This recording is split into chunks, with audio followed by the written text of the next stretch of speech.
미국으로 가는 사람들 중에서 대한항공이나 아시아나나 직행을 타고 가는 분도 있지만은 좀 싸게 가려고 동경을 경유해서 미국으로 가는 사람들도 있습니다. 어떤 사람이 좀 싸게 가려고 나리타 공원에서 내려가지고 호텔에서 하루 자고 미국으로 갔을 때 그 사람이 일본을 안다고 말할 수 있을까요? 일본에 자기가 갔다고 말할 수 있을까요? 저 같은 경우도 마찬가지인데 영국에 갈 때 비행기가 독일의 프랑크푸르트에 거기를 경유해가지고 그리고 갔습니다.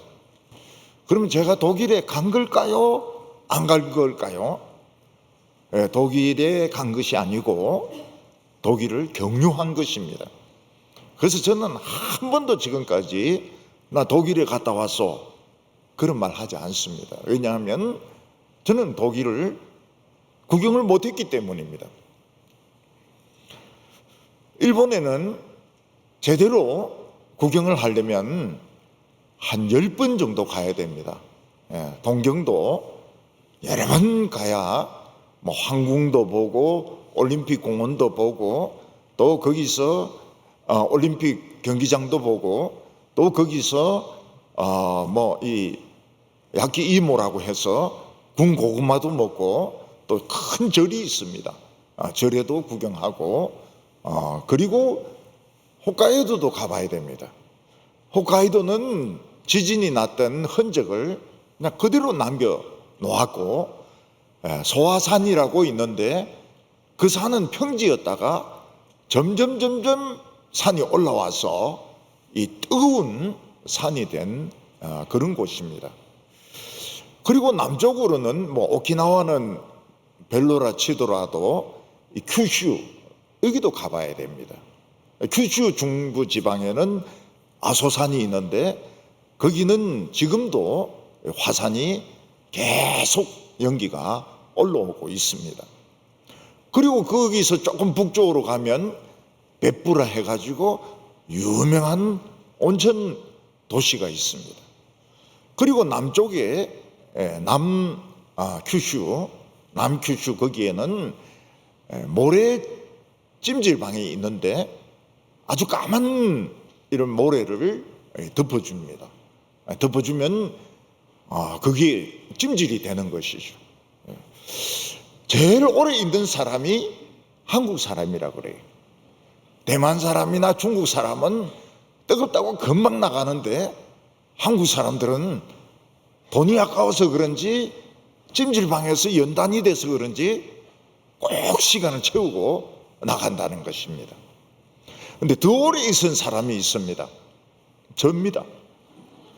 저는 더 오래 있으려고 남들보다 먼저 모래에 눕고 맨 나중에 나왔습니다. 좋은 게 아니더라고요. 엄청 가려워요. 모래 속에 오래 있는 것이 좋은 게 아니었습니다. 그리고 가까운 스시마도 뭐 권장은 안 하지만 가보면 좋습니다. 거기서 좀 아까운 것이 뭔가 하면 아이들의 만화 그 토토로의 그 모델이 되는 나무가 있습니다. 속이 빈 나무. 들어가서 보면은 이렇게 하늘이 보이는 그런 나무가 있는데 제가 안 들어갔어요. 안 들어갔어요. 왜냐하면 그런 거 싫어하거든요. 남들 보는데 뭐 이렇게 하는 거 싫어하거든요. 그래서 아까워요. 그걸 못 본 것이 아깝습니다. 그리고 그 안에 보면은 뭐 여러 가지 우리나라가 그 일본에 합병되었을 때에 뭐 여러 가지 일들 또 그리고 러일 전쟁 때 봤던 운하 이런 것을 볼 수가 있습니다. 그래서 일본을 조금 안다 그러면은 한 10번 정도는 가야 됩니다. 로마도 마찬가지입니다. 로마를 어떻게 한 번 가가지고 그 콜로세움이라든지 텔레비 그 분수대 구경하고 난 로마를 다 봤다 이렇게 말하면 안 되죠. 로마도 10번 이상 가야 됩니다. 그래서 그 바티칸에 있는 그 성당 또 천정벽화 이런 것도 봐야 되고 피사의 사탑도 봐야 되고 그리고 폼페이 유적지라든지 또 다윗상 이런 걸 봐야지 봤다고 말할 수 있을 것입니다. 예루살렘도 마찬가지입니다. 예루살렘 성을 한번 구경하고 그리고 시내산에 한번 올라갔다 와서 나는 예루살렘을 다 안다 이렇게 말할 수 없습니다. 거기 선교사들은 한 20년 30년 거기 있으면서 그 지리를 연구를 합니다. 그래서 여호수아서에 나오는 그 지리들이 사실은 우리가 거의 모릅니다. 거의 모릅니다. 이 분할을 했는데 아주 유명한 장소 외에는 사실 잘 모릅니다. 그런데 거기서 이제 20년, 30년 지나면서 이제 지명들이 지금 많이 좀 밝혀지고 있고 또 선교사들이 그런 곳을 방문을 해서 확인을 하고 또 동영상으로 올리기도 합니다. 그래서 지금은 좀 많이 발전했어요. 이런 그 지리적인 측면에서 이 이스라엘에 대해서 예루살렘에 대해서 예루살렘도 그 기혼샘이 땅 속에 있더라고요. 근데 물량이 엄청난 거예요. 물속을 흐르는데 굉장히 엄청나요. 그리고 실로암 못으로 가는 그 동굴도 보면은 물이 허벅지까지 옵니다. 이런 것들 이 현지에 가서 몇 년간 있으면서 이렇게 보면 조금 알 수가 있죠. 이것은 하나님에 대해서도 마찬가지입니다. 우리는 하나님에 대해서 모릅니다. 마치 개미가 사람 다리털을 보고 내가 사람을 다 안다 이렇게 할 때 그거는 아는 것이 아니죠. 그 사람의 많은 신체 중에서 다리에 난 털 하나만 본 겁니다. 마찬가지로 하나님은 너무 크시고 우리는 개미보다 더 작기 때문에 우리는 하나님을 모르는 것이 맞습니다. 잠언 이 30장은 아굴의 잠언입니다. 근데 아굴이 누군지 모릅니다.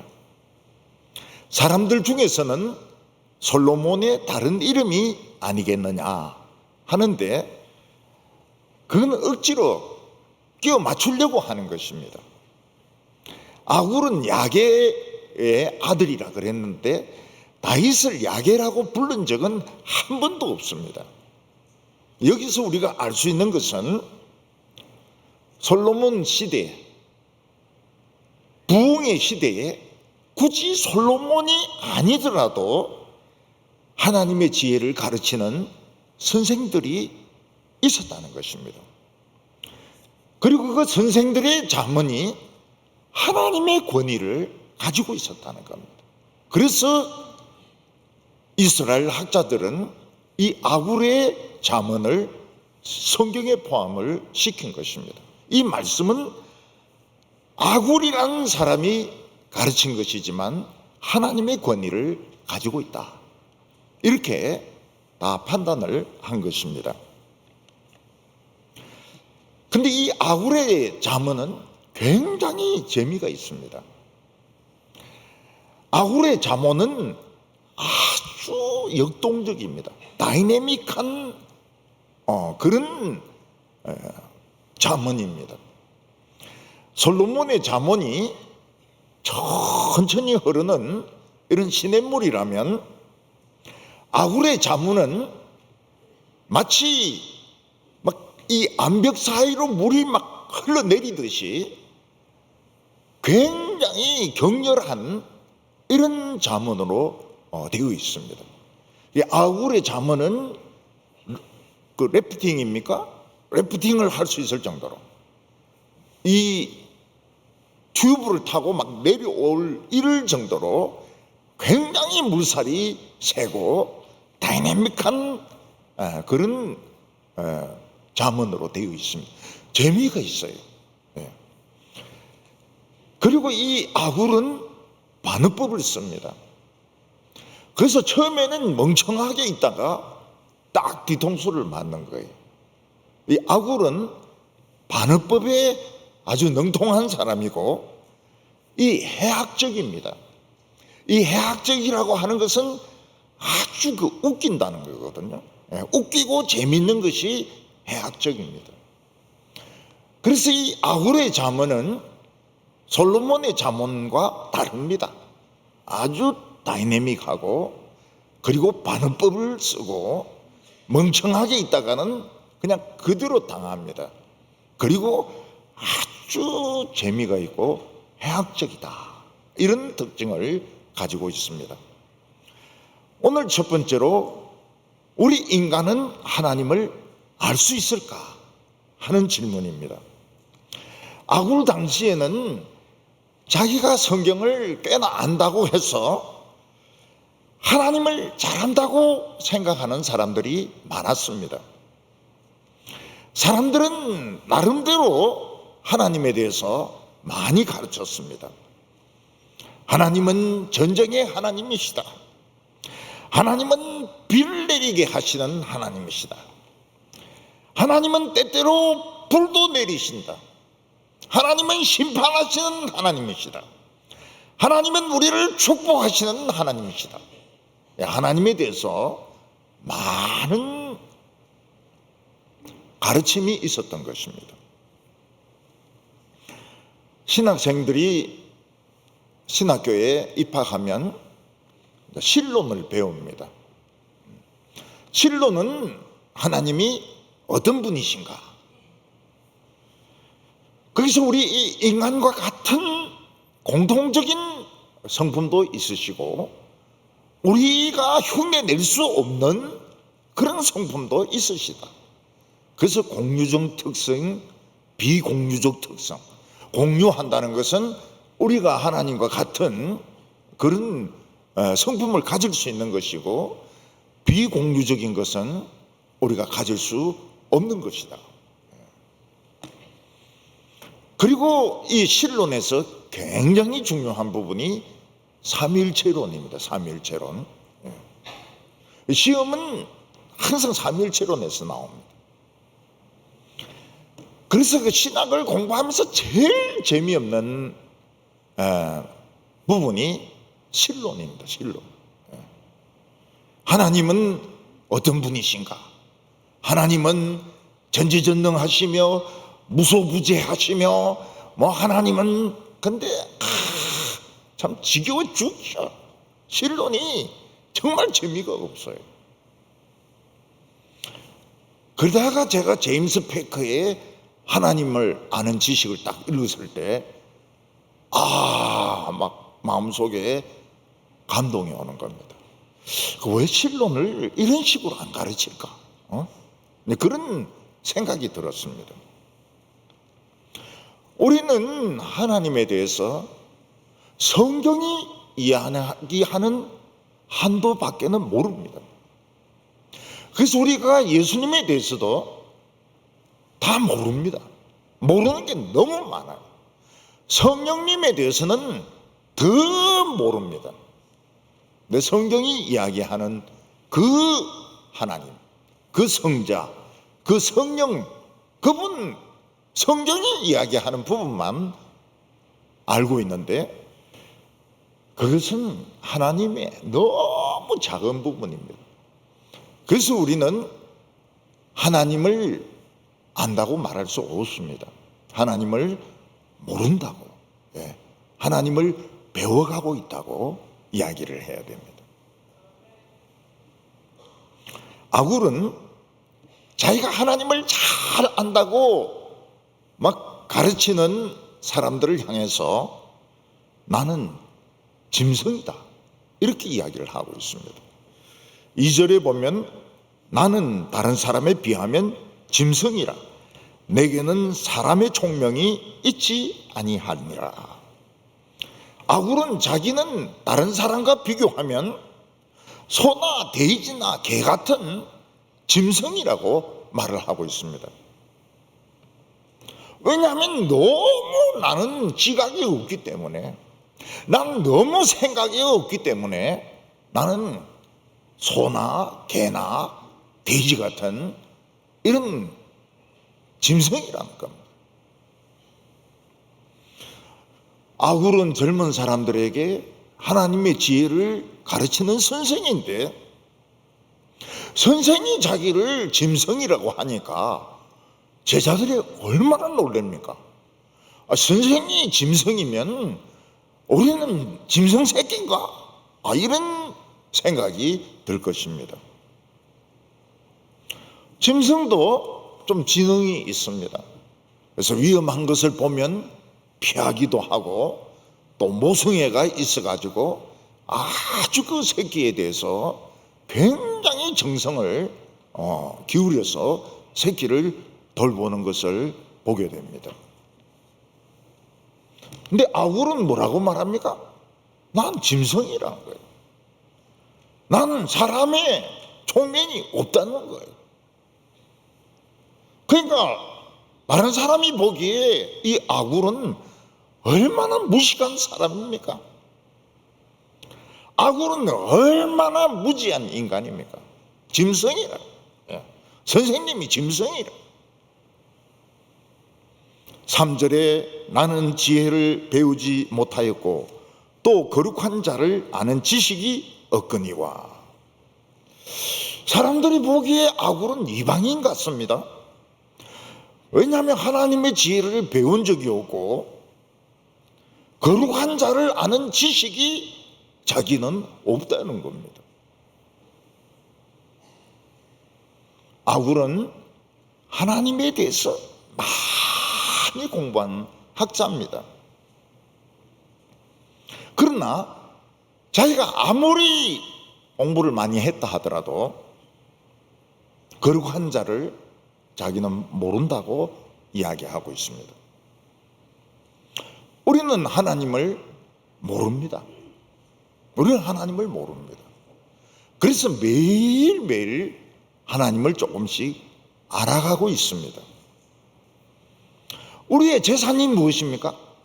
하나님을 조금씩 알아가는 그것이 우리의 재산입니다. 하나님이 천지를 창조하셨다, 그건 우리가 알죠. 그러나 창조의 그 세세한 부분에 대해서는 우리는 전혀 모릅니다.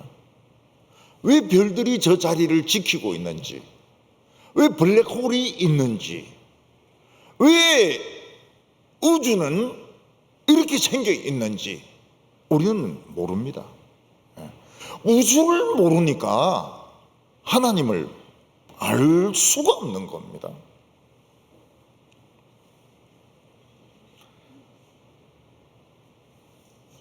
우리는 지구에서 바닷물이 증발해가지고 구름이 되고 구름이 비가 되어서 떨어진다는 것을 우리는 알고 있습니다. 그렇지만 그 세세한 부분에 있어서 우리는 모릅니다. 요즘에는 지구 온난화가 되니까 사하라 사막이 굉장히 뜨거워지지 않습니까? 그 사하라 사막의 뜨거운 공기가 저 태평양으로, 남태평양으로 이동을 하게 됩니다. 거기서 저기압이 생기면서 허리케인이 무지무지하게 미국을 공격하는데 허리케인하고 그 다음에 토네이도하고 섞여가지고 옛날하고 비교되지 않을 정도로 그렇게 많은 공격이 일어나게 됩니다. 근데 또 다른 데는 굉장히 건조합니다. 그래서 호수가 바닥이 드러나고 옛날에 있었던 성당, 옛날에 있었던 성체, 또 옛날에 있었던 큰 배, 이런 것들이 드러납니다. 어떤 곳에는 막 물폭탄이 터져가지고 홍수가 나고, 어떤 데는 너무 뜨거워가지고 호수가 말라버립니다. 우리는 그거를 잘 모릅니다. 정확한 걸 잘 모릅니다. 전에는 그 시베리아에 눈이 있지 않았습니까? 그 지구 온난화가 되면서 눈이 다 녹아버렸어요. 그 눈은 태양을 반사해가지고 공기를 데웁니다. 이 공기가 북극의 그 찬 바람을 막아요. 근데 지금은 눈이 없습니다. 그 공기가 따뜻하지가 않아요. 그래서 요즘은 바람이 북극 바람이 불어옵니다.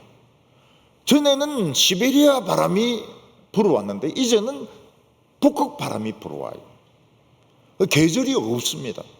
저는 계절을 모릅니다. 지금이 여름인지 가을인지 이제 봄은 지나간 것 같아요. 꽃들이 다 진 것 보니까 봄은 이제 지나간 것 같은데 계절을 모르겠어요. 더웠다가 또 추웠다가 더웠다가 추웠다가 이러니까 계절을 알 수가 없습니다. 지금 벌써 모기가 굉장히 극성을 부리고 있습니다. 네.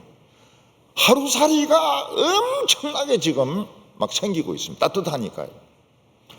근데 하루살이도 애로가 있다는 겁니다. 왜냐하면 하루살이의 수명이 반으로 줄어버린 겁니다. 그건 몰라요. 왜 하루살이 깔따구가 반으로 수명이 줄은지 모릅니다. 근데 반밖에 못 살아요. 우리 주위에 일어나는 기후변화, 그리고 이런 생물의 변화, 그걸 모르는데 우리가 하나님을 어떻게 알겠습니까? 우리 하나님을 모릅니다. 그래서 우리가 하나님을 아는 방법은 매일매일 새로운 하나님을 배워나가는 것입니다.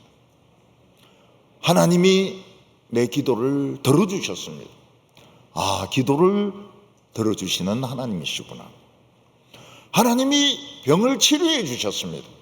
내 병을 치료해 주시는 하나님이시구나. 하나님이 지혜를 주셨습니다. 아, 하나님은 나에게 깨달음을 주시는 하나님이시구나. 그 아이가 차에 치여서 죽을 뻔했는데 아이가 참 요행스럽게 피했습니다. 우리 아이를 지켜주시는 하나님이시구나. 하나님께서 어떤 사람의 죄는 막 폭로를 시킵니다. 그런데 우리들의 죄는 덮어주십니다. 우리는 알 수가 없어요. 하나님은 내 죄를 덮어주시는 하나님이시구나. 이렇게 하나님을 배워나가는 것이 우리의 재산입니다. 우리의 재산은 하나님을 깨달아가는 것입니다. 우리는 하나님을 다 알지 못하지만 하나님은 우리 귀에 오셔서 속삭여 주십니다. 이렇게 해라 저렇게 해라. 그래서 그 말씀에 순종하니까 자신감이 생기고 엄청난 결과가 일어나는 겁니다. 야, 하나님은 나에게 영감을 주시는구나. 하나님은 살아계신 하나님이구나. 그러면서 우리는 하나님을 배워가고 있습니다. 지금까지 아굴이 나는 짐승이라 사람의 총명을 가지지 못했다. 나는 하나님에 대해서 하나도 모른다. 그건 반어법입니다. 반어법이에요. 아굴이 뭐라고 말하고 있습니까? 적어도 하나님을 안다면 이 정도는 돼야 된다는 겁니다. 이 정도는 돼야. 그래서 굉장히 이게 반어법이 역동적입니다. 4절에 보면 하늘에 올라갔다가 내려온 자가 누구인지, 바람을 그 장중에 모은 자가 누구인지, 물을 옷에 싼 자가 누구인지, 땅의 모든 끝을 정한 자가 누구인지, 그의 이름이 무엇인지, 그의 아들의 이름이 무엇인지 너는 아느냐. 이게 아굴의 반어법입니다. 난 짐승이다. 난 사람의 총명도 없다. 나는 하나님에 대해서 아무것도 모른다. 그렇지만은 하나님을 안다고 하면 이 정도는 돼야 된다. 이게 이제 반어법입니다. 무슨 반어법입니까? 하나님을 안다면 하늘에 올라가서 하나님을 만나고 내려와야 된다는 겁니다. 누가 하나님을 만나고 내려왔습니까? 아무도 없거든요. 그러니까 하나님을 안다고 이야기하는 사람들은 거짓말하는 사람들이라는 겁니다.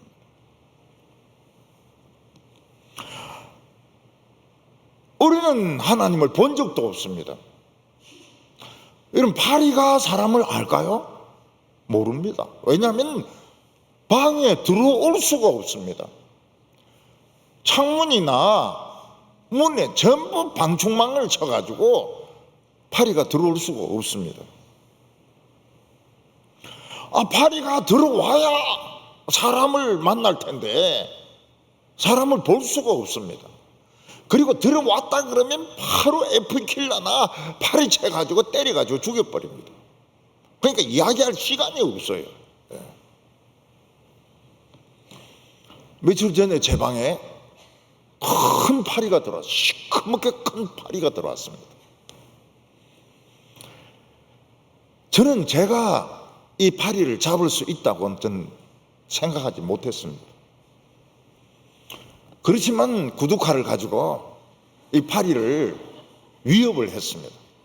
파리 옆을 탁탁 때리면서 도망가라고. 근데 이놈이 정통으로 맞아가 죽어버렸어요. 저는 놀랐습니다. 내가 이렇게 놀라운 이런 권법을 가지고 있는가. 전에도 권법에 좀 관심이 있었지만은 아주 파리를 정통으로 딱 때려가지고 기적이 아닙니다. 적살을 시켜버린 거예요. 파리는 사람을 알 수 없습니다. 방에도 못 들어오는데 어떻게 사람을 알 수가 있습니까?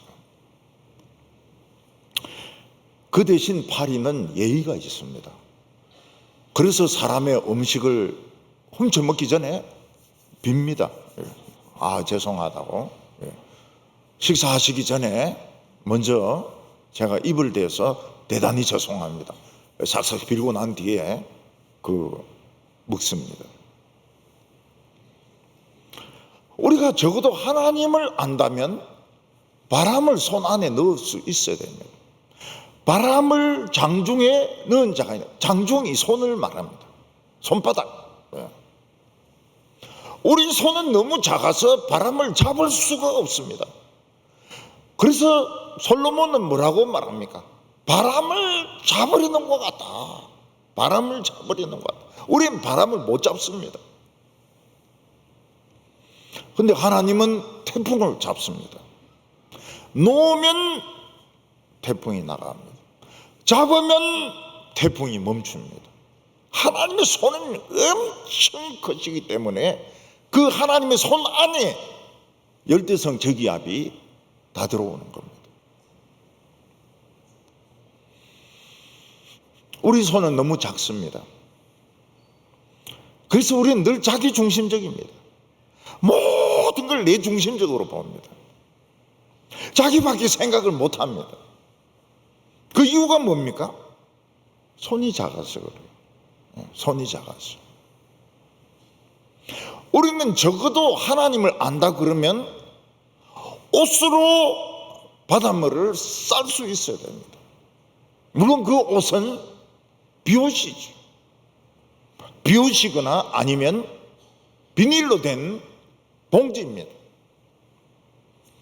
바닷물을 비닐봉지에 담을 수 있으면 하나님을 안다고 말할 수 있습니다. 해산물을 파는 데 가가지고 멍게하고 해삼을 사면 어떻게 줍니까? 아주 그 튼튼한 비닐 위에 바닷물을 넣어가지고 그 안에 해삼도 넣고 멍게도 넣고 그래가지고 줍니다. 비닐 안에 바닷물하고 해삼하고 멍게를 넣어가지고 줍니다. 근데 하나님은 어떠세요? 바닷물 전체를 비닐봉지에 담으셨습니다. 그래서 바닷물이 넘치질 못해요. 이 비닐 밖으로 못 나옵니다. 우리는 적어도 하나님을 안다 그러면 땅끝까지 가가지고 땅의 길이가 얼마인지 땅의 넓이가 얼마인지 우리는 알아야 됩니다. 지금 물론 사람들은 지구의 둘레라든지 지구의 넓이를 알고 있습니다. 컴퓨터로 계산해 가지고 알고 있습니다. 그렇지만 사하라 사막의 면적, 사람들이 그런 컴퓨터를 쓰지 않고 사하라 사막의 면적을 알 수 있습니까? 모릅니다. 사람들은 에베레스트 산을 계속 올라갑니다. 죽어가면서 계속 올라갑니다. 높이가 얼마 되는지도 모르면서 계속 올라갑니다. 눈사태가 나면 죽습니다. 어느 농촌은 오래간만에 가보니까 순몰되어 버렸습니다. 순몰이 되어 버렸어요. 댐이 생기면서 없어져 버렸습니다. 아굴은 네가 하나님의 이름을 아느냐고 묻습니다. 하나님을 잘 안다고 큰소리 치는데 하나님의 이름을 아느냐? 하나님의 이름은 그분의 모든 특성을 말합니다. 네가 하나님의 이름을 아느냐? 네가 하나님을 아느냐? 역설법이죠. 역설법이죠. 나는 하나님을 모른다. 나는 짐승이다. 해놓고 하나님을 안다면 이 정도는 돼야 된다는 거예요. 하늘에 올라갔다 내려와야 된다는 거예요. 하나님을 안다 그러면 태풍을 손 안에 잡아야 된다는 겁니다. 바닷물을 비닐 안에 넣어야 된다는 겁니다. 하나님을 안다면 땅 끝까지 가가지고 그 길이나 넓이를 다 알아야 된다는 겁니다. 너 하나님 안다고 말할 수 있느냐? 모르는 채, 모르면서 굉장히 안다고 뭐 하나님에 대해서 신론이 어떠고 하나님은 어떤 성품을 가지고 있고 막 이를 떠드는데 사실 하나도 모른다는 거예요. 근데 아굴에게 놀라운 일이 나타나고 있습니다.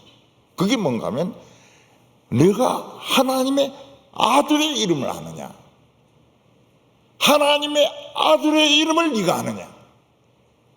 이거는 아굴이 얼마나 하나님을 연구했는지 보여줍니다. 하나님의 아들은 사실은 아무도 모릅니다. 비밀입니다. 욥이 알았습니다. 욥이 그 환난을 당하고 고통을 당하고 친구들하고 막 논쟁을 하고 이러다가 끝에 가서 또 다른 하나님이 있다는 걸 발견을 하게 됩니다. 그래서 이 욥의 놀라운 점이 뭔가 하면 하나님이 두 분이 있다는 겁니다. 두 분이 있다는 거. 이게 욥의 발견입니다. 그런데 이 아굴이라는 사람도 하나님에게 아들이 있다는 걸 압니다. 그 아들 이름을 아느냐? 이거는 얼마나 이 사람이 하나님에 대해서 고민하고 연구하고 그리고 또 하나님을 배우고 했는지 우리가 알 수 있는 부분입니다. 하나님을 알 수 있는 비결이 무엇입니까? 아들 속에 들어가는 겁니다. 이 방법 외에는 절대로 없습니다. 하나님을 그냥 안다는 것은 그냥 겉으로 한번 맛보는 것에 불과합니다. 하나님의 아들, 이 아들 속에 들어가야 하나님을 바로 알 수 있습니다. 그래서 하나님의 아들은 하나님 나라의 비밀문입니다. 예수 그리스도는 하나님께 들어갈 수 있는 유일한 문입니다.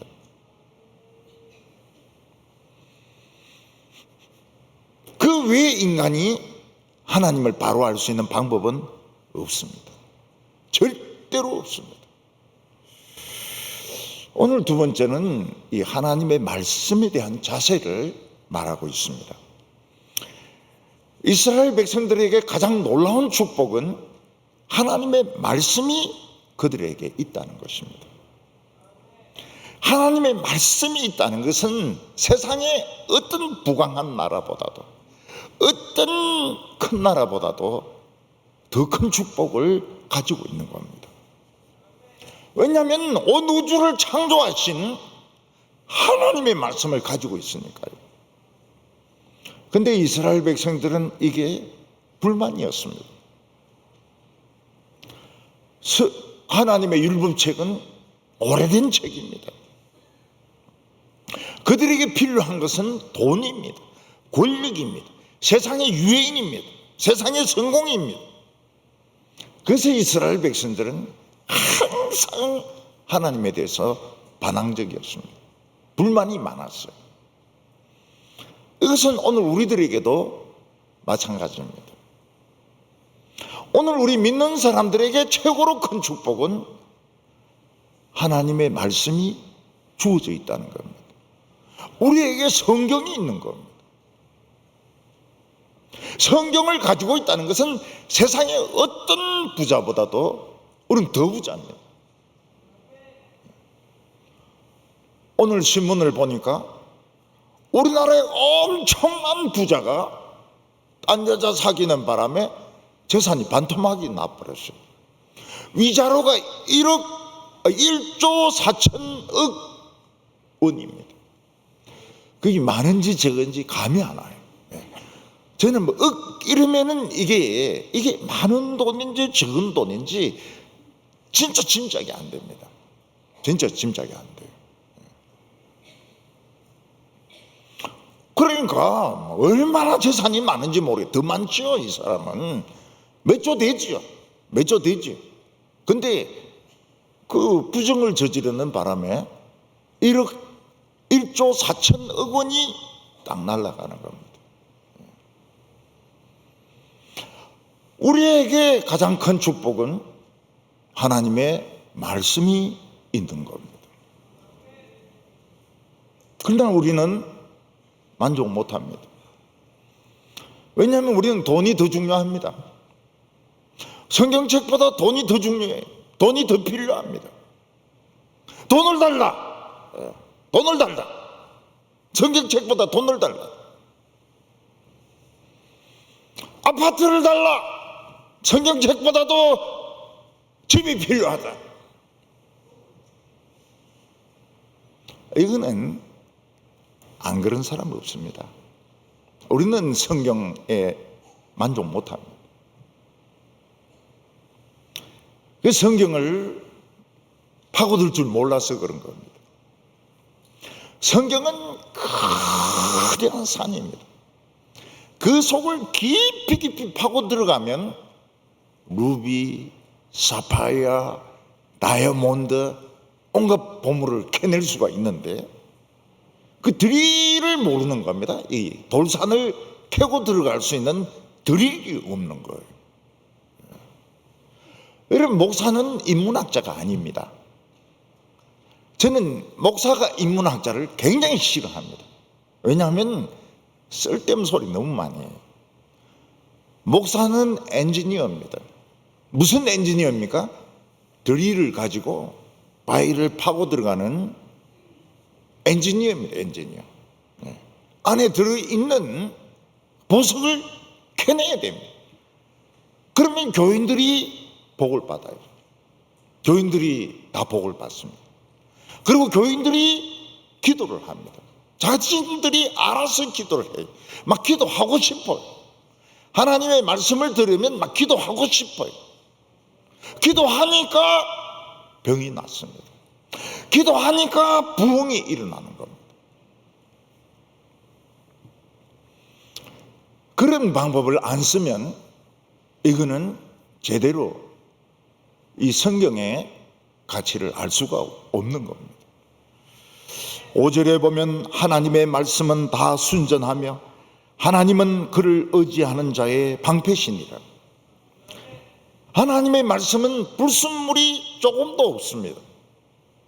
그래서 성경을 채로 걸러가지고 이거는 하나님의 말씀이고 이거는 인간의 말이고 이렇게 구분하면 안 됩니다. 순전한 100% 하나님 말씀입니다. 우리가 먹는 음식에는 불순물이 많습니다. 우리가 마시는 공기에 불순물이 많습니다. 그래서 오늘 현대인들은 거의 다 암에 걸리게 돼 있고 암세포를 가지고 있습니다. 암세포를 다 가지고 있어요. 왜냐하면 과일들도 그렇고 먹는 야채도 그렇고 마시는 물도 그렇고 다 안에 이 발암물질이 다 있어가지고 암이 다 있습니다. 그 면역성이 그걸 눌러가지고 병으로 발병을 못하는 겁니다. 그러다가 스트레스를 받으면 면역성이 툭 떨어지는데 그때부터는 이제 암이 생기는 겁니다. 염증도 생기고 암도 생기고. 오늘 현대인들은 이 암이 그냥 감기처럼 퍼집니다. 감기처럼 퍼져요. 이 무서운 병이 감기처럼 막 퍼지고 있습니다. 왜냐하면 전부 불순물이거든요. 그러면 깨끗한 음식이나 물을 마시려면 어떻게 됩니까? 아무것도 안 먹어야 됩니다. 밥도 안 먹어야 되고 숨도 안 쉬어야 되고 물도 안 마셔야 되고 그래도 죽고 먹어도 죽고 결국 우리는 먹고 죽자 파죠. 먹고 죽자 파. 다 지금 암을 다 가지고 있는 겁니다. 암을 먹고 있어요. 그래서 이 암에 안 걸리려면 이 스트레스를 이겨내야 됩니다. 스트레스를 이겨내야 돼요. 어떻게 하든지 스트레스를 안 받아야 되는데 스트레스를 안 받을 방법이 어디 있습니까? 없어요. 직장이 스트레스 아닙니까? 교회가 스트레스 아닙니까? 세상이 스트레스 아닙니까? 병원이 스트레스 아닙니까? 결국은 다 죽는 거거든요. 다 죽는 거거든요. 근데 부흥이 강하게 일어나면 스트레스를 이길 수가 있습니다. 암을 이길 수가 있어요. 암을 이길 수 있어요. 기쁨이 우리의 양식이 돼야 됩니다. 기뻐해야 돼요. 그래서 어떤 사람이 제일 행복한 사람인가 하면 실없는 사람처럼 늘 희죽희죽 웃고 다니는 그 사람이 제일 똑똑한 사람입니다. 제일 똑똑한 사람이에요. 왜냐하면 이 스트레스를 덜 받거든. 똑똑한 사람 다 이 환자입니다. 결국은 다 죽어요. 다 죽어요. 하나님께서는 뭐라고 말씀하고 있습니까? 하나님의 말씀은 100% 순수하기 때문에 하나님을 의지하는 자에게 방패가 되어 주신다고 말씀하셨습니다. 하나님의 말씀을 배에 채우고 있으면 어떻게 됩니까? 하나님이 불방패가 되어 주십니다. 불말과 불병거가 옆에 와서 지켜줍니다. 전쟁이 날라하면 먼저 가서 태워버립니다. 먼저 가서 폭격을 해버립니다. 이스라엘은 아이언돔이 있지 않습니까? 이 자기들 말로는 팔레스타인이 미사일을 쏘면 한 70% 정도 격추시킨다 그래요. 근데 실제로는 90% 격추시킨다. 90%. 그러니까 100개 쏘면 90개는 공중에서 폭발하고 10개만 떨어지니까 얼마나 좋은 시스템인지 몰라요. 아이언돔이. 교회도 아이언돔이 있습니다. 그래서 95% 정도의 마귀의 시험은 공중에서 폭발하는 것이 정상입니다. 제가 목회를 해보니까 95%의 시험은 공중에서 그냥 터져버려요. 5% 정도가 이제 떨어지는데 그거는 이제 병원에 가서 치료받고 약 먹고 이러면 완치가 되는 것들입니다. 근데 지금은 세상이 너무 악해져 가지고 95%가 아닙니다. 한 3, 40% 정도밖에 못 막아요. 그러니까 이 암 환자들이 많이 생기고 우울증 환자들이 많이 생기고 지금 막 마음껏 폭격을 하는 겁니다. 이 부흥이 왜 중요한가 하면 이게 아이언돔을 만들어줍니다. 아이언돔을 만들어주면은 암 환자가 현저하게 줄어듭니다. 네.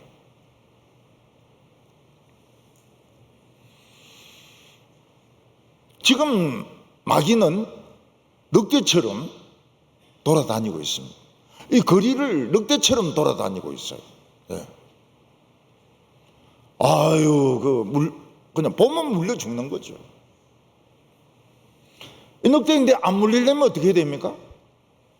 불을 들고 다니면서 막 휘두르면 늑대가 못 옵니다. 세상은 살얼음판입니다. 잘못 디디면 깨어져서 강물에 빠집니다. 여러분, 강물에 빠지면 못 살아요. 왜냐하면 떠내려가기 때문에 그 입구를 못 찾습니다. 입구를 못 찾아서 숨을 못 쉬어서 죽는 겁니다. 빠져서 그냥 가만히 있으면 올라오면 되는데 사람이 떠내려가 버리기 때문에 전부 얼음 아닙니까? 못 올라옵니다. 우리가 걸어가고 있는 세상은 눈이 얼어붙어 있는 산꼭대기입니다. 발을 조금만 잘못 디디면 그대로 떨어집니다. 근데 가끔 텔레비전을 보면 스키를 타고 막 절벽을 막 내려오는 사람이 있습니다. 그리고 점프를 합니다. 엄청난 거리를 점프해가 또 막 촥촥촥촥 내려갑니다. 또 어떤 사람은 산악 자전거를 타는데 막 공중 회전을 하고 막 그러면서 막 내려갑니다. 그 사람들은 프로 중에 프로고 그 정도 실력 닦으려면 다리 수도 없이 부러뜨려야 됩니다. 수도 없이 부러뜨려야 돼요. 정형외과에 이렇게 가보면 다리 부러뜨린 사람 중에서 스키 탄 사람, 자전거 탄 사람은 결국 오게 돼 있어요. 스키 타고 자전거 탄 사람은 정형외과에 오게 돼 있습니다. 왜냐하면 다리를 부러뜨리게 돼 있거든요. 우리가 하나님의 말씀을 희석시키면 효력이 없어집니다. 6절에 너는 그의 말씀을 더하지 말라. 그가 너를 책망하시겠고 너는 거짓말하는 자가 될까 두려우니라. 하나님의 말씀이 좀 부족해요. 재미가 없어요. 그래서 자기 생각이라든지 세상에 뭐 이런 책 같은 거 막 집어넣어 가지고 하나님의 말씀이라고 하면 하나님이 책망하십니다. 여기서 책망하신다는 것은 저주하는 것을 말합니다.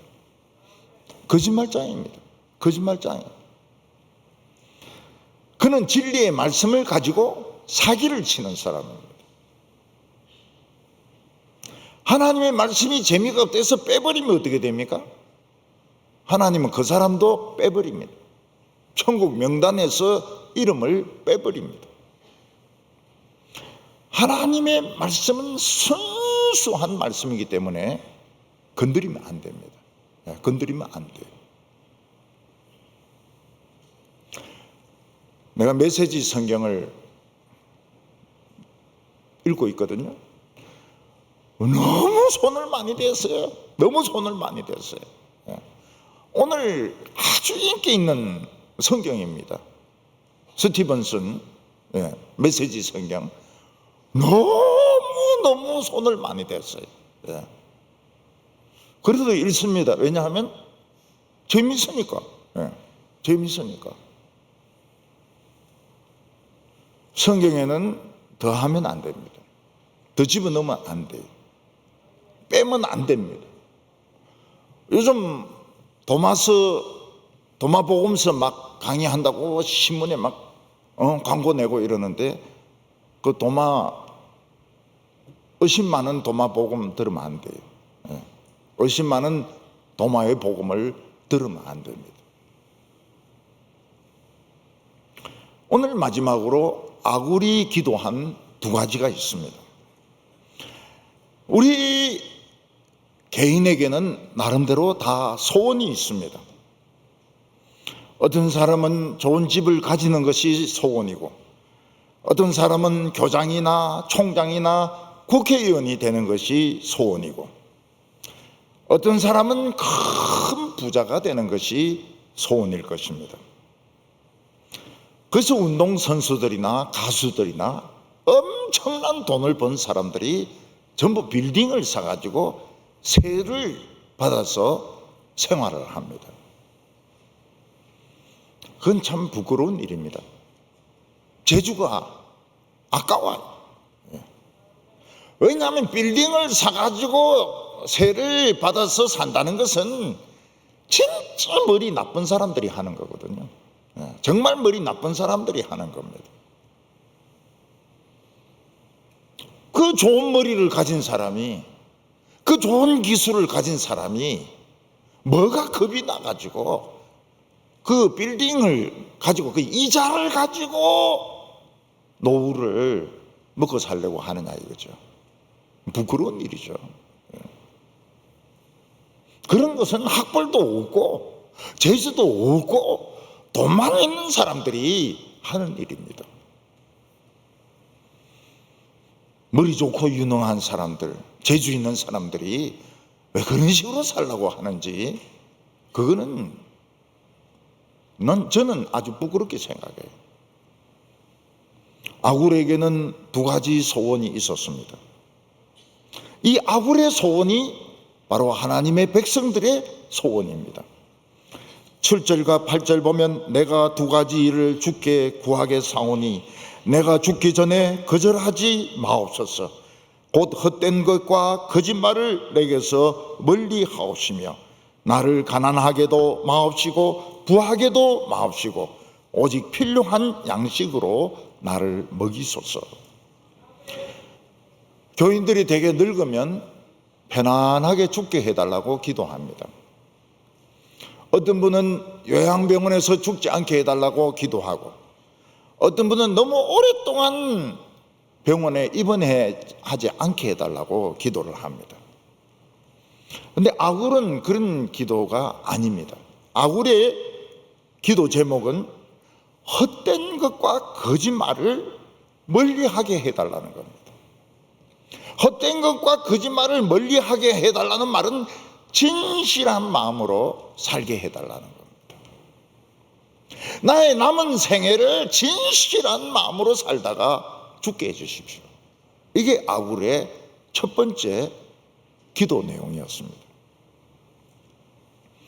아굴은 거짓말이나 허영이 자기 영혼을 더럽힌다는 것을 알았습니다. 자기 양심을 더럽게 한다는 것을 알았습니다. 그래서 다윗은 하나님께 뭐라고 기도합니까? 정결한 마음을 주시옵소서. 하나님이여 정결한 마음을 내게 주시옵소서. 그게 다윗의 기도 제목이었습니다. 아굴은 자신의 남은 인생이 진실한 마음으로 살다가 죽는 것이 소원이었습니다. 내가 오래 살는지 금방 죽을는지 모르겠지만은 거짓 없는 인생을 살게 해 주십시오. 되게 가난한 사람들은 거짓말 할 게 없어요. 가난한 사람들은 거짓말 할 게 없습니다. 근데 돈이 있으면 거짓말을 합니다. 돈이 있으면 거짓말을 하게 돼 있어요. 그래서 이 돈이 있는 것이 별로 좋은 게 아니에요. 돈 없는 표시를 내야 되니까 거짓말을 해야 됩니다. 아굴의 두 번째 소원이 무엇입니까? 너무 가난하게도 마시고 너무 부하게도 말게 해달라는 겁니다. 그냥 필요한 만큼 먹고 살 만큼 있으면 충분하다고 말을 하고 있습니다. 9절에 혹 내가 배불러서 하나님을 모른다 여호와가 누구냐 할까 하오며 혹 내가 가난하여 도둑질하고 내 하나님의 이름을 욕되게 할까 두려워함이니이다. 사람이 돈이 많으면 하나님을 잊어버립니다. 물론 교회 안 나오는 것은 아닙니다. 그렇지만은 간절한 마음은 없습니다. 예배드리면서 간절한 마음은 없습니다.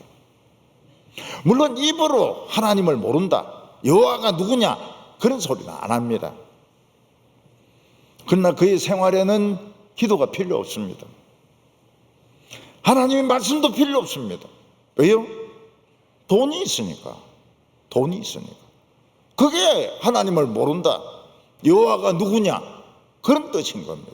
돈이 있으면 하나님이 그렇게 필요하지 않아요.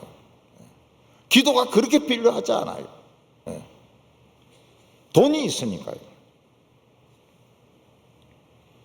돈은 인생의 목표가 아닙니다. 돈은 인생의 목표가 아닙니다. 돈은 수단입니다. 쓰면 되는 거예요. 돈은 쓰라고 있는 겁니다. 돈은 쓰라고 있는 거예요. 돈은 수단이지 목적이 될 수가 없습니다. 그래서 우리 예수 믿는 사람들의 목적은 고상해야 됩니다. 돈이 필요 없다 그런 말 안 합니다. 저는 그런 뜻 아니에요. 저는 절대로 그런 말 안 합니다. 돈은 있어야 됩니다. 그렇지만은 목적이 아닙니다. 우리의 목적은 고상한 데 있어야 됩니다. 그래서 필요한 거예요. 그래서 필요한 겁니다. 아굴은 자기가 너무 가난하면 도둑질을 할까 두렵다는 겁니다. 돈을 가지기 위해서 서류를 조작하고 싶은 마음이 막 드는 거예요. 가진 것이 아무것도 없으면 불안합니다. 가진 것이 없으면 불안해요. 그래서 도둑질을 할 마음이 누구나 생기는 겁니다. 누구나 생기는 거예요.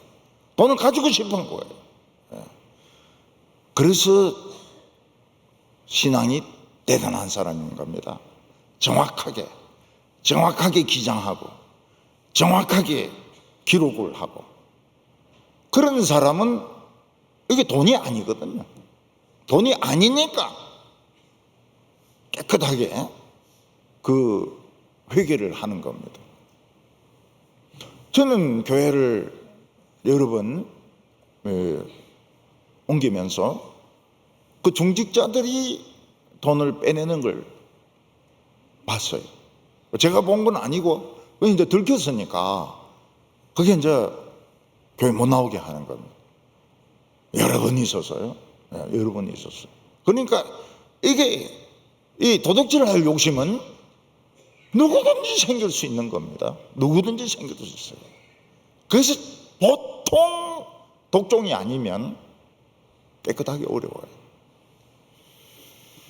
너무 가난하면 어떻게 하든 먹어야 될 거 아닙니까? 그러면 이제 거짓말도 하게 되고 남의 것을 훔치기도 해야 되고 결국은 하나님의 이름을 욕되게 한다는 겁니다.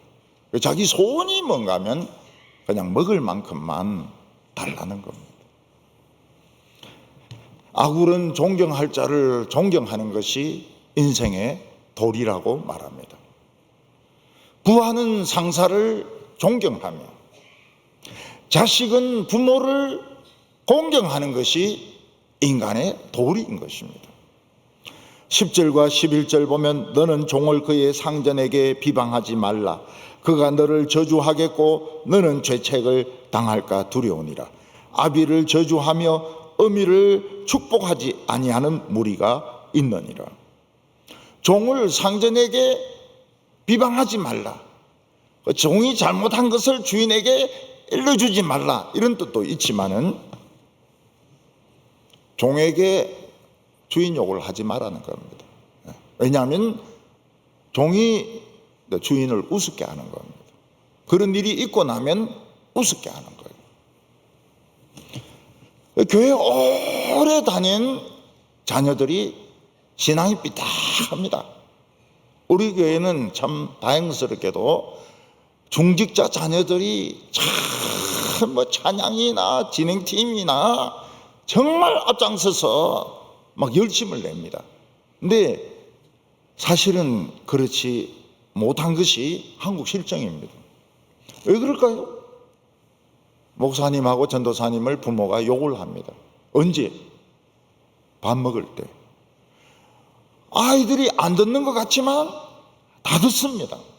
다 들어요. 아, 우리 전도사님 대단한 줄 알았더니 별거 아니네. 우리 목사님 막 진짜 대단한 줄 알았더니 아무것도 아니네. 그리고는 아이들이 삐딱해지는 겁니다. 설교 안 들어요.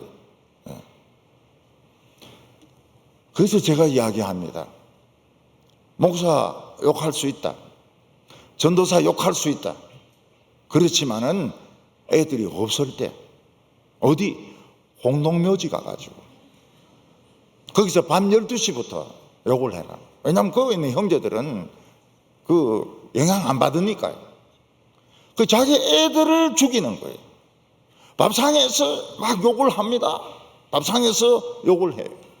애들이 다 듣습니다.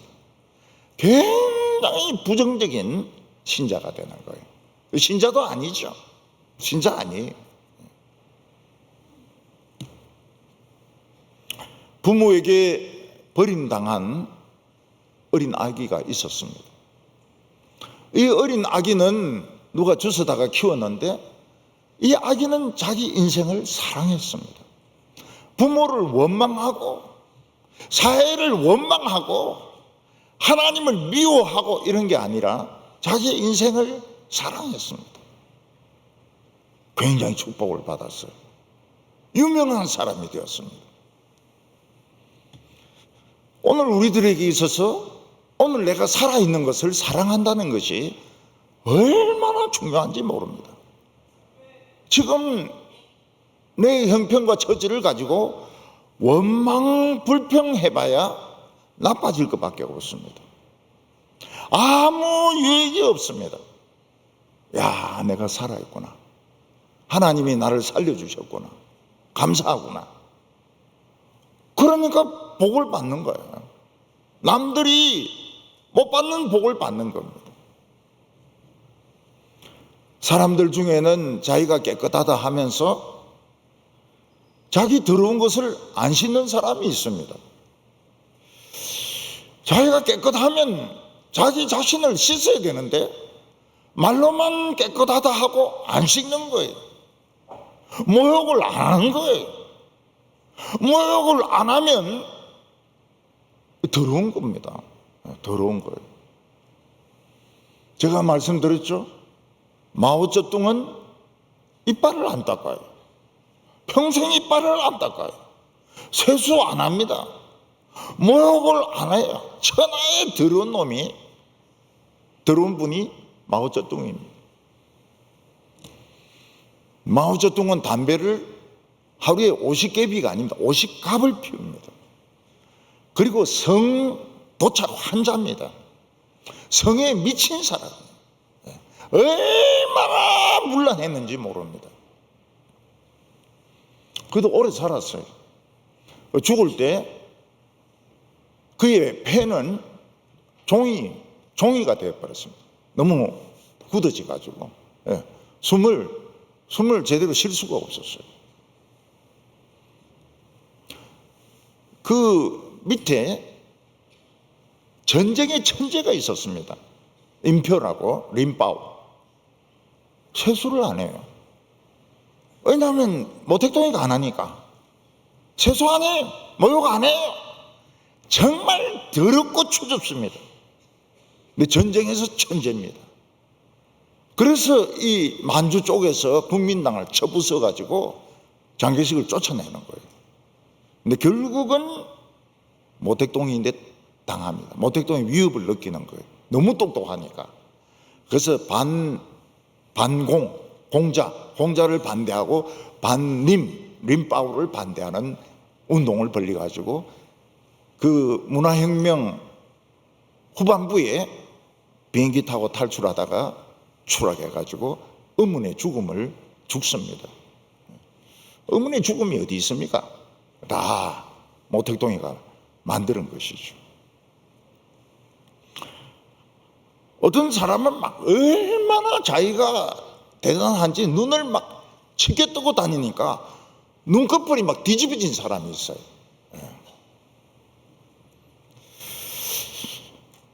눈꺼풀이 뒤집어지면 보기가 좋을까요? 우리 집 애가 동네에 보니까 개 같은 게 안경을 딱 끼고 있는 거예요. 요 놈이 뭔가 하고 딱 보니까 너구리인 거예요. 너구리. 고양이하고 놀러 갔는데 고양이는 없고 너구리가 딱 있는 거예요.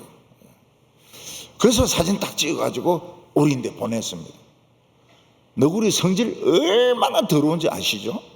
생긴 게는 귀엽게 생기는데 성질은 unspeakable, 말할 수 없습니다. 집안을 개판으로 만들어 놓습니다. 사람이 자기를 막 높이려고 하는 것보다 꼴보기 싫은 거 없습니다. 자기를 막 높이는 거예요. 자기를 최고로 만드는 거예요. 아유, 진짜 꼴보기 싫어. 눈이 이제 뒤집어지는 겁니다. 아유, 눈이 작아가지고 여성들이 이 쌍꺼풀 수술하는 거 저 반대 안 합니다. 저 성형수술 반대파가 아닙니다. 아니, 눈이 작은데 크게 보이려고 쌍꺼풀 수술하는 거 그거 누가 반대합니까? 반대할 필요가 없죠. 그럼 목사님 돈 주죠? 돈 못 주죠. 그건 지 돈으로 해야죠. 서양 사람들을 보면 눈도 큽니다. 근데 거기다가 눈썹도 길게 달아놔요. 눈썹이 굉장히 이만큼 튀어나와 있습니다. 송아지 뿔같이 나와 있어요. 이쁘죠? 그거 뭘 안 합니다. 저는 속눈썹 찬성파예요. 서양 여자들 속눈썹 다는 거 찬성합니다.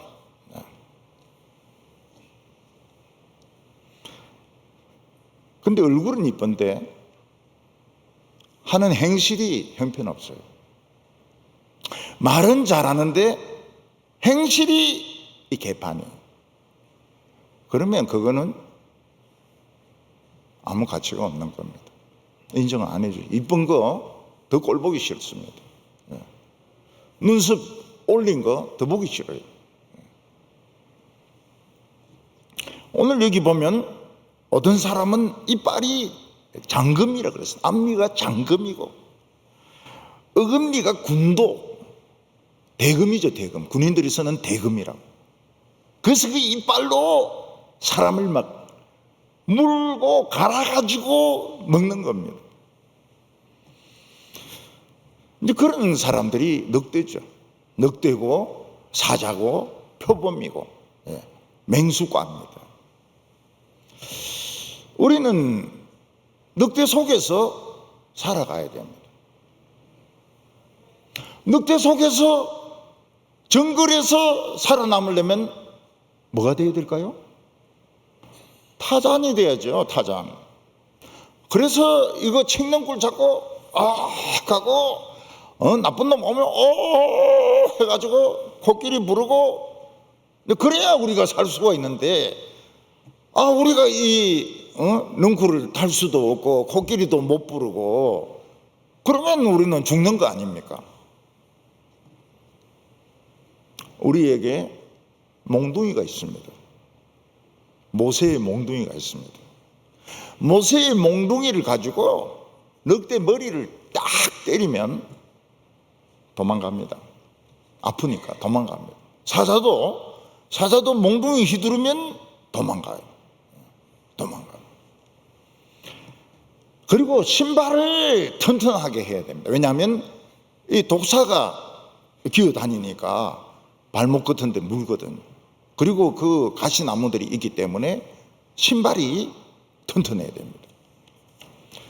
군인들에게 굉장히 중요한 것이 군화입니다. 군화. 맨발로는 전쟁집니다. 군화가 튼튼해야 돼요. 그 몽둥이가 있어야 돼요. 모세의 몽둥이로 그냥 두들기 패면은 늑대 도망가요. 그래서 예수 안 믿고 이 세상 사는 것은 죽음입니다. 그래서 나이 들어가지고 예수 믿는 사람들이 굉장히 많아요. 내 친구 중에서 대학 다닐 때는 예수 안 믿었는데 지금 예수 믿는 사람들 많아요. 왜냐하면 죽음이란 걸 아는 겁니다. 너무너무 이 세상이 위험하다는 걸 아는 겁니다. 우리 성도들은 늑대를 무서워하지 마시기 바랍니다. 복음의 신발 딱 신고, 복음입니다. 그리고 몽둥이 딱 들고, 몽둥이를 들고, 그러면 쉽게 이기지 못해요. 하나님의 말씀이 큰 복입니다. 하나님의 말씀을 사랑하고 축복받는 우리 성도들 다 되시기를 바랍니다. 기도드리겠습니다. 하나님 아버지, 사람들이 점점 더 사나워지고 사람들이 점점 더 이기적이 되고 사람들이 점점 더